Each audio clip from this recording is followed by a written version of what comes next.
এটা ভাবার কোনো কারণ নেই যে কোনো রাষ্ট্র বিশেষ করে ওনারা এসে আমাদের কাউকে গাছে তুলে দেবেন, কাউকে গাছ থেকে নামিয়ে ফেলবেন, এইগুলো ভাবার কোনো সুযোগই নেই। কেননা ওনাদের স্বার্থ যেখানে জড়িত ঠিক সেই বিষয়টা নিয়ে কাজ করবেন। মার্কিন সহকারী পররাষ্ট্রমন্ত্রী উনি বাংলাদেশে নির্বাচনের আগে এসেছিলেন।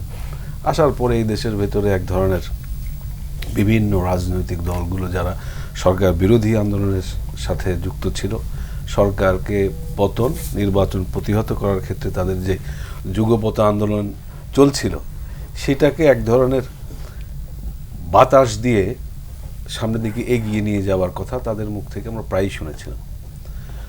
তো সেইখানে কিন্তু আওয়ামী লীগ তখনও বলেছিল যে এই ধরনের বাইরের যে সমস্ত শক্তিগুলো আমাদের অভ্যন্তরীণ বিষয়ে বিভিন্ন রকমের কথা এবং সবক দিয়ে যাচ্ছেন, এইগুলো আসলে আমাদের ধর্তব্যের বিষয় নয়। আমরা তখনও বলেছিলাম, এখনও ঠিক একই কথা বলছি। তবে আমেরিকার ক্ষেত্রে যেটা প্রযোজ্য যে আমাদের ডিপ্লোম্যাটিক রিলেশনসগুলো চলমান রাখার জন্য তাদের যে রেগুলার ভিজিট বিভিন্ন দেশের সাথে তারা সম্পর্ক উন্নয়ন করার ক্ষেত্রে কাজ করে চলেন, সেই কাজ করার ক্ষেত্রে তাদের সহযোগিতা এবং তাদের অঙ্গীকার উনি আবার পুনর্ব্যক্ত করে গেলেন।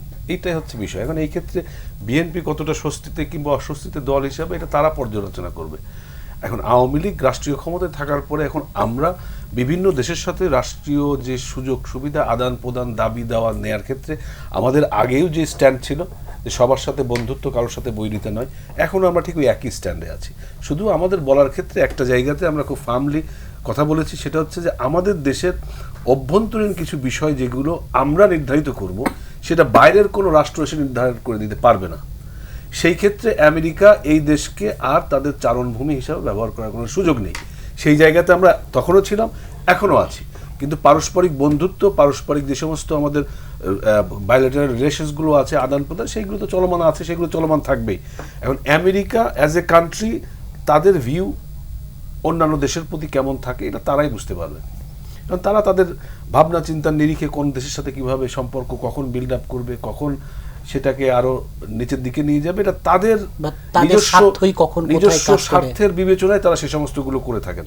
কারণ এইগুলো পৃথিবীর বিভিন্ন দেশে আমেরিকার এই সমস্ত কথাবার্তা কাজকর্ম আমরা দেখেছি, যার জন্য এটা ভাবার কোনো কারণ নেই যে কোনো রাষ্ট্র বিশেষ করে ওনারা এসে আমাদের কাউকে গাছে তুলে দেবেন, কাউকে গাছ থেকে নামিয়ে ফেলবেন, এইগুলো ভাবার কোনো সুযোগই নেই। কেননা ওনাদের স্বার্থ যেখানে জড়িত ঠিক সেই বিষয়টা নিয়ে কাজ করবেন, এর বাইরে ওনার কোনো কিছুই করার সুযোগ নেই। বিএনপি যেটা বলেছে যে মির্জা ফখরুল সাহেব নাকি আগেও বলেছিলেন, তো আমি আগে কি বলেছিলেন ওটা আমার এখন মনে নেই।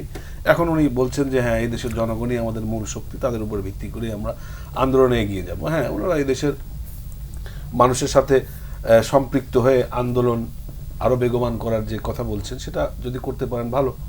আর যদি আগের মতোই গত 14 বছর যাবৎ যেভাবে সরকার পতনের কথা বলে একই আন্দোলন ক্রমাগতভাবে করে চলেছেন সেভাবে করতে থাকেন, সেটাও বলতে হবে আওয়ামী লীগ অত্যন্ত সতর্কভাবে এগুলো পর্যবেক্ষণে রাখছে। তাহলে লুরে সফরের পর অন্তত আওয়ামী লীগ কি কিছুটা স্বস্তিতে কিনা? আমি আবারও বলছি যে আমাদের স্বস্তি কিংবা অস্বস্তির বিষয়টা না, এটা সম্পূর্ণভাবেই একটা দেশের সাথে আর একটা দেশের পারস্পরিক সম্পর্ক কিভাবে চলমান রাখতে হবে সেটা রাখার ক্ষেত্রে আমাদের পক্ষ থেকে আমাদের যে স্ট্যান্ড সেটা আমরা আগেও যেমন ছিলাম এখনও ছিলাম। এখানে স্বস্তি অস্বস্তি এটা আসলে ব্যক্তিগত বিষয়ের ভিতরে পড়ে যায়। রাষ্ট্রীয় ব্যবস্থাপনার ভিতরে কোন রাষ্ট্রের সাথে আমার সম্পর্ক কেমন হবে না হবে এটার সাথে স্বস্তি অস্বস্তির কোনো যোগাযোগ নেই। কেননা এই ডিপ্লোম্যাটিক রিলেশনসগুলো ইজ অলওয়েজ মুভিং।